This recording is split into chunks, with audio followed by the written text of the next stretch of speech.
Okay, student, welcome again in a 30th video of trigonometry. In a previous video, we have already discussed question number 21 and 21 first part and second part. In this video, we are going to discuss question number 22 first part. Clear? यहाँ पर हम लोग 22nd के first part question number 22 का first part discuss करेंगे। जैसा कि आप देख रहे हैं कि क्वेश्चन नंबर 22 का फर्स्ट पार्ट आपके सामने है। क्वेश्चन क्या कहता है? Sine 6 degree into sine 42 degree into sine 66 degree into sine 78 degree की वैल्यू आपको 1/16 यहाँ पर प्रूव करनी है। तो इस क्वेश्चन को अगर आप देखें, यहाँ पर जितने भी एंगल आपको दिए गए हैं, इन एंगल में किसी की वैल्यू आपको नहीं मालूम है। न तो टेबल की वैल्यू से पता है और ना ही जो स्पेशल वैल्यूज मैंने बताई थी उसमें कोई यहाँ पर आपको मालूम है।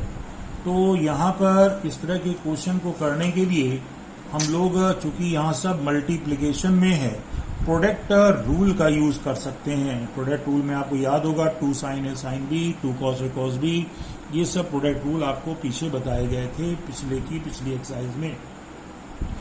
तो चलिए यहाँ पर लेफ्ट हैंड साइड को नोट कर लेते हैं। ये आपका लेफ्ट हैंड साइड पार्ट था और फिर इसको अरेंज कर लेते हैं। थोड़ा सा ध्यान दीजिए, अरेंज कैसे करेंगे वो यहाँ ध्यान देंगे आप। अरेंज चलिए यहाँ पर तो फिर मतलब ये डिसेंडिंग, ये आपका असेंडिंग ऑर्डर था, हम लोग उसको डिसेंडिंग ऑर्डर में कन्वर्ट कर लेते हैं। बड़े एंगल को पहले, छोटे के बाद में। लेकिन अब इसको थोड़ा ध्यान से देखिए। ये 78 डिग्री है, 66 डिग्री है, 42 डिग्री है और ये 6 डिग्री है।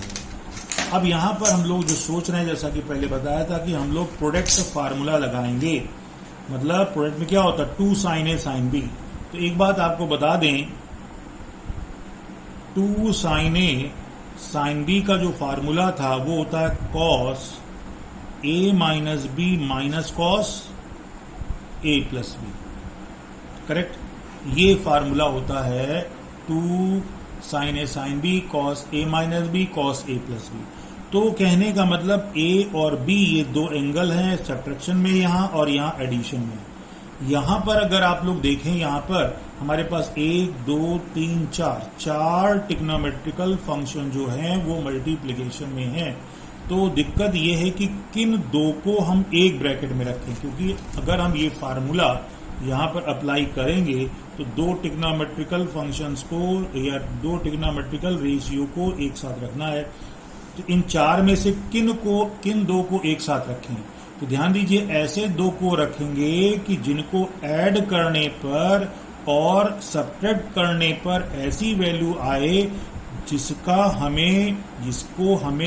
जिसकी वैल्यू हमें पता हो, टेबल से पता हो या कोई वो स्पेशल वैल्यू आए। तो इसके लिए हम लोगों ने देखिए चूज किया, यहाँ पर वो ये किया है कि 78 और 42 को साथ में रखा है। क्यों? अगर आप देखो 78 और 42 को ऐड करोगे तो कितना बचाएगा? ये 17 और ये दोनों को ऐड किया गया है 78 और 42, ये 120 बन जाएगा और 120 की वैल्यू निकाली जा सकती है। और इसी तरह से 78 माइनस 42 करेंगे तो ये कितना बचाएगा? ये आपका 36 आ जाएगा और 36 की वैल्यू भी पता हमको है। तो इसका मतलब ये है कि इन दोनों को एक ब्रैकेट में करने पर जो वैल्यूज मिलेंगी आफ्टर अप्लाइंग फार्मूला, उनकी वैल्यू पता है। तो अब बाकी दो क्या बचे हैं? 6 और 6। इनमें भी अगर देखोगे तो भी वैल्यू हमको पता है। तो इसलिए ये जो है सिलेक्शन हमको बहुत सोच समझ के करना है। तो अब आपको पता है कि प्रोडक्ट फार्मूले में क्या 2 sin a sin b का फार्मूला होता था ये, तो 2 होना जरूरी है। तो इसमें भी प्रोडक्ट में जब दो ब्रैकेट बना लिए तो इसके साथ 2 और इसके साथ 2 का मल्टीप्लाई किया तो मतलब 4, तो 4 को यहाँ डिवाइड कर दिया। अब देखेंगे हमारे पास फार्मूला क्या बन गया? 2 sin a sin b और 2 sin a sin b जैसा कि बताया था ना फार्मूला, ये लिखा है cos a minus b minus cos a plus b। इस फार्मूले को यहाँ अप्लाई करेंगे तो ये 2 sin a sin b cos a minus b minus cos a plus b हो जाता है। दूसरे वाले में अप्लाई करेंगे तो cos a माइनस b और minus cos a plus b ये हो जाता है। तो अब अगर यहाँ देखें आप लोग देखेंगे तो 78 माइनस 42 कितना आ गया? 36 आ गया। और कितना आ गया? 78 प्लस 42 अगर ऐड करेंगे तो 120 आ गया। और ये वाला अब इधर आ गया, दोनों को सब्ट्रैक्ट किया गया, 60 आ गया, माइनस ऐड किया गया तो 72 आ गया। यहां पर इतना करने पर आपको समझ में आ गया कि जो एंगल्स हमको मिले हैं उसकी वैल्यू हमको पता होती है। cos 36 की वैल्यू अभी हम लोग डिस्कस की थी। cos 36 कितना होता है, √5 + 1/4, और cos 120 की वैल्यू या तो आप चाहो तो cos 90 + 30 करके निकाल लो, नहीं तो रट लो कि cos 120 की वैल्यू -1/2 होती है। ये माइनस आपका एज इट इज है। cos 60 की वैल्यू 1/2 और ये cos 72 है। चलिए इसकी डायरेक्ट वैल्यू नहीं मालूम है तो इसको 90 - 18 नहीं कर सकते हो, 90 में से 18 निकला 72, और cos 90 - थीटा sin थीटा, देखो ये sin 18 आ गया। sin 18 की वैल्यू भी पता आपको है। तो अब हम लोगों ने इसको सिंप्लीफाई किया, 1/4 एज इट इज था, इधर 4 है इधर 2 है, तो यहां पर एलसीएम लेने के लिए 2 से मल्टीप्लाई 2 से डिवाइड, 4 एलसीएम मिल गया, और ये √5 + 1 और माइनस माइनस प्लस और 2 पर आ चुका, 2 आ गया। तो इसी तरीके से ये हमने यहां कर दिया। अब ये sin 18 की वैल्यू यहां रख दी है और ये सॉल्व करने पर इतना आ गया। इसमें फिर ये 2 से मल्टीप्लाई करके एलसीएम लेंगे तो कितना आ जाएगा, यहाँ पर 2/4, 4 एलसीएम, तो 2 - 5 और ये +1 हो जाएगा। तो आप अगर यहाँ पर देखें उस चीज को हम लोगों ने यहाँ कर दिया है, ये आ गया 1/4, ये इतना पहले से था, ये चीज ऐसे आ गई, 2 + 1 3, मतलब ये ऐसा आ गया। अब यहाँ पर बन गया a - b और ये a + b, a² - b², और ये 4 4 4 1/64 आ गया।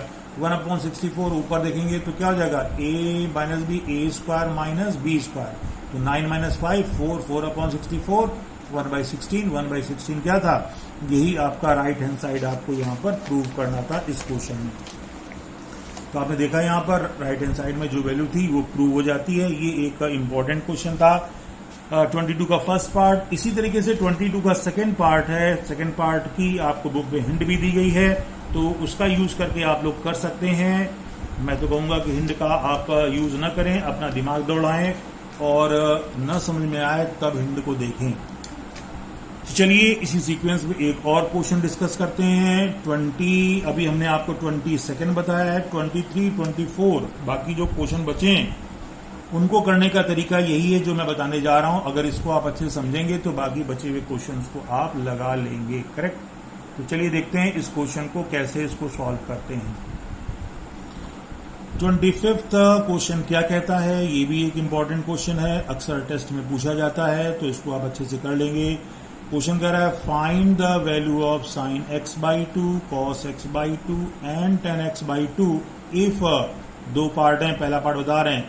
फर्स्ट कह रहा है tan x = -4/3 and x belongs to second quadrant.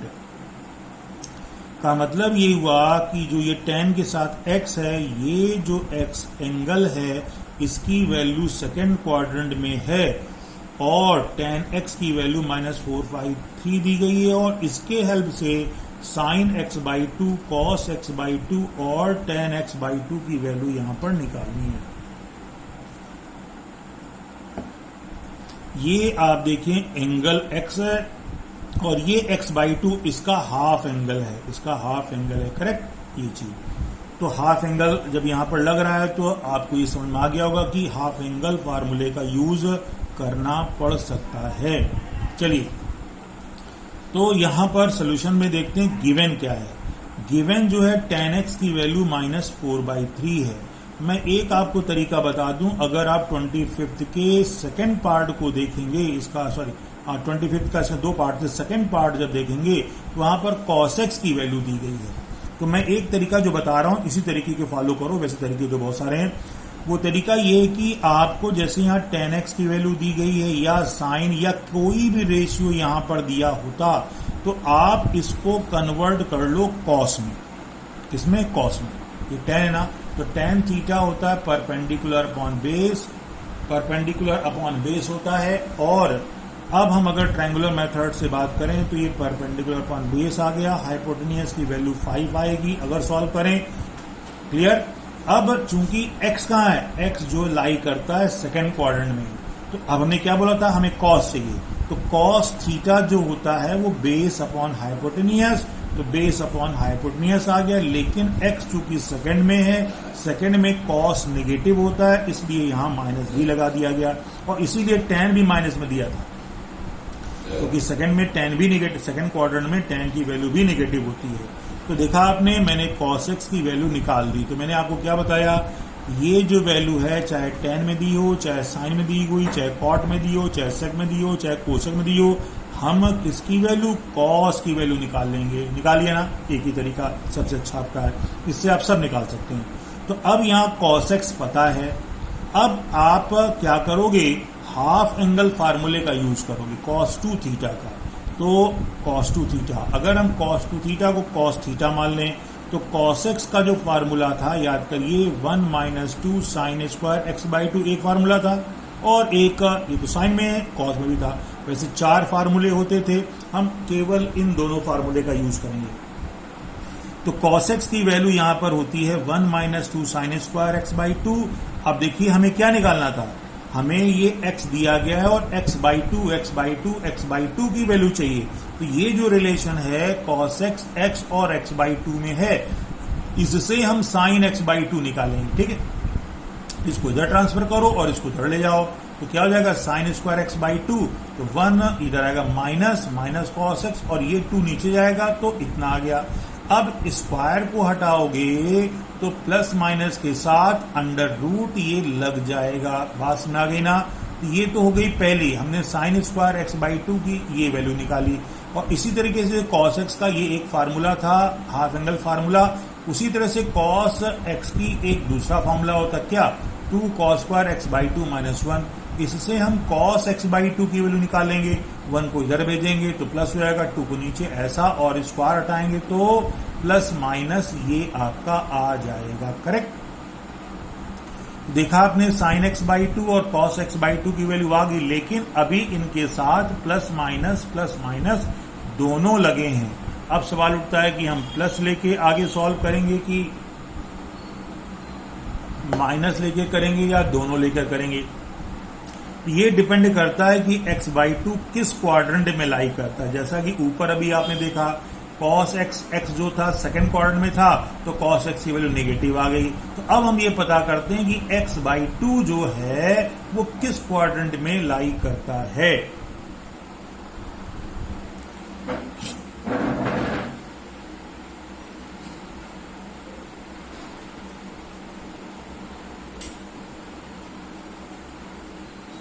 तो यहां पर हम लोग डिस्कस करेंगे कि x/2 जो है वो किस क्वाड्रेंट में लाई करता है। तो इसके लिए हम लोग ध्यान से देखेंगे। अब यहां पर x जो है वो लाई करता है सेकंड क्वाड्रेंट में।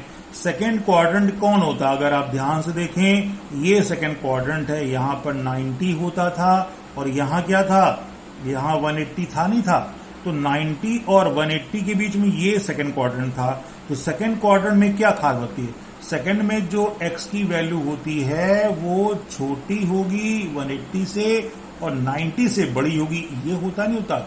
अब हमें x की वैल्यू पता है सेकंड में, तो हमें x/2 चाहिए ना, तो सभी में 2 से डिवाइड कर दो। 2 से डिवाइड किया तो ये ऐसा हो गया, और ये बन गया 45, ये हो गया 90।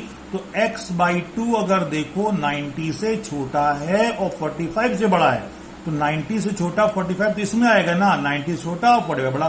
तो कहने का मतलब ये है x/2 जो है वो फर्स्ट क्वाड्रेंट में लाई करता है। करेक्ट, ये x/2 हमें मिल जाता है। तो अब यहां पर जो sin x/2 हमें यहां से या यहां से, तो अब ये चूंकि फर्स्ट क्वाड्रेंट में, और फर्स्ट क्वाड्रेंट में साइन पॉजिटिव होता है, तो यहां पर हम माइनस को हटा देंगे। वैसे cos में भी फर्स्ट क्वाड्रेंट में पॉजिटिव होता है, तो यहां से माइनस हटा देंगे। तो चलिए अब हम इसकी आगे की वैल्यू देखते हैं। तो देखिए sin x/2 यही फॉर्मूला जो ऊपर था ना, ये sin x/2 ये लिया प्लस के साथ, बाकी चीज वही है। तो ये आ गया इतना। अब cos x की वैल्यू हमको पता है, स्टार्टिंग में दी गई थी, स्टार्टिंग भी नहीं हम लोग निकाली थी। tan x से जब cos x निकाला था, cos x वैल्यू कितनी आई थी, -3/5। अब ये विथ माइनस हम क्या करेंगे, इस cos x की वैल्यू -3/5 यहां रख दी है। ये माइनस पहले से था, इसका माइनस और आ गया, माइनस प्लस हो गया। अब इसको हमने सॉल्व किया है इस तरह से, तो 5 + 3 8/5 to 10, 8/10 काटा पीटा है, तो यहाँ 4/5, 4 रूट के बाहर 2 आ जाएगा और √5 बच जाएगा। तो इस तरह से sin x/2 की वैल्यू आ गई कि नहीं आ गई, आ जाती है। तो अब हम क्या करेंगे, cos x/2 की वैल्यू भी निकालते हैं। तो cos x बाई 2, फिर ऊपर आप देखेंगे cos x बाई 2 का ये फॉर्मूला आया था ना, और x बाई 2 फर्स्ट क्वाड्रेंट में तो पॉजिटिव लेंगे। यहां पर cos x बाई 2 पॉजिटिव लिया गया और cos x की वैल्यू जब रखी गई -3/5 और इसको सॉल्व किया, सॉल्व करने में क्या आ गया 1/√5 ये आ जाता है। तो आपने देखा ये हमको cos x बाई 2 की वैल्यू यहां मिल जाती है, साइन की यहां मिल जाती है। अब बचा हमारा tan, तो भाई tan तो बहुत आसान है। अब कहोगे कैसे आसान है, तो आपको पता है कि tan क्या होता है, साइन tan x बाई 2 या tan थीटा होता है साइन थीटा अपन cos थीटा। अब tan x बाई 2 अगर है तो sin x बाई 2 निकाल ही चुके हैं, cos x बाई 2 निकाल ही चुके हैं, इन दोनों की वैल्यू यहां रख देते हैं और √5 कट जाएगा, 2 आ जाता है। तो इस तरीके से आपने देखा कि sin x बाई 2 की वैल्यू क्या मिली, sin x बाई 2 की 2√5 मिली, cos x की मिल गई हमें 1/√5 और tan x की जो मिल गई वो आप देख रहे हैं कितनी आ गई, यहां पर 2 आ जाती है। इस तरीके से इस क्वेश्चन को हम लोग सॉल्व कर लेते हैं और इसी के साथ आपकी ये एक्सरसाइज जो है 3.7 ये फिनिश हो जाती है, हमारी तरफ से फिनिश हो जाती है। मैं आपसे फिर कहूंगा कि if you have any problem in any question तो ask immediately without any hesitation, clear. जब तक पूछोगे नहीं समस्या दूर नहीं होगी। तो इसी के साथ ये वीडियो हम लोग का खत्म होता है। नेक्स्ट वीडियो में हम लोग डिस्कस करेंगे अगली एक्सरसाइज मीन्स ट्रिग्नोमेट्रिकल इक्वेशन के बारे में, तो उसको हम लोग देखेंगे next video means video number 31 में। तब तक के लिए थैंक यू।